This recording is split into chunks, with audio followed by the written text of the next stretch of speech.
ಉಪ್ಪಿಟ್ಟು ಮಾಡ್ತಾ ಇದೀವಿ. ಈಗ ನಾವು ಎಣ್ಣೆ ಹಾಕ್ತೀವಿ.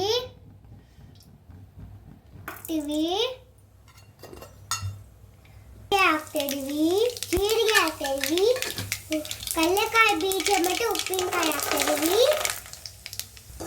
ಚೆನ್ನಾಗಿ ಮಿಕ್ಸ್ ಮಾಡಬೇಕು. ಈಗ ನಾವು ಒಗ್ಗರಣೆಗೆ ಹಸಿಮೆಣಸಿನಕಾಯಿ ಹಾಕ್ತಾ ಇದೀವಿ ಮತ್ತು ಈರುಳ್ಳಿ ಹಾಕ್ತೀವಿ.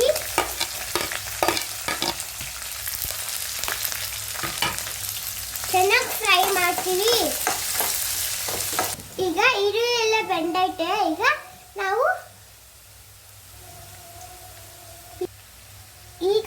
ನಾವು ರವೆ ಹಾಕ್ತಾ ಇದೀವಿ. ಹಾಫ್ ರವೆ ಹಾಕಿದೀವಿ. ಈಗ ರವೆ ಬ್ರೌನ್ ಆಗತ್ತಂತ ಹುರಿಬೇಕು. ಈಗ ರವೆ ಫ್ರೈ ಆಗೈತೆ.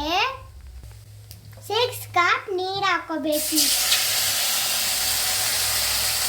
6 ಕಪ್ ನೀರು ಹಾಕೋಬೇಕು. ರುಚಿ ಬರೋಷ್ಟು ಉಪ್ಪು ಹಾಕಬೇಕು. ಈಗ ರವೆ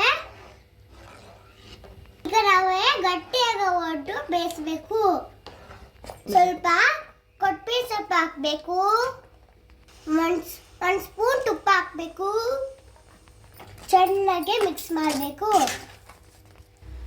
ಈಗ ಉಪ್ಪಿಟ್ಟು ರೆಡಿ. Like, share, subscribe.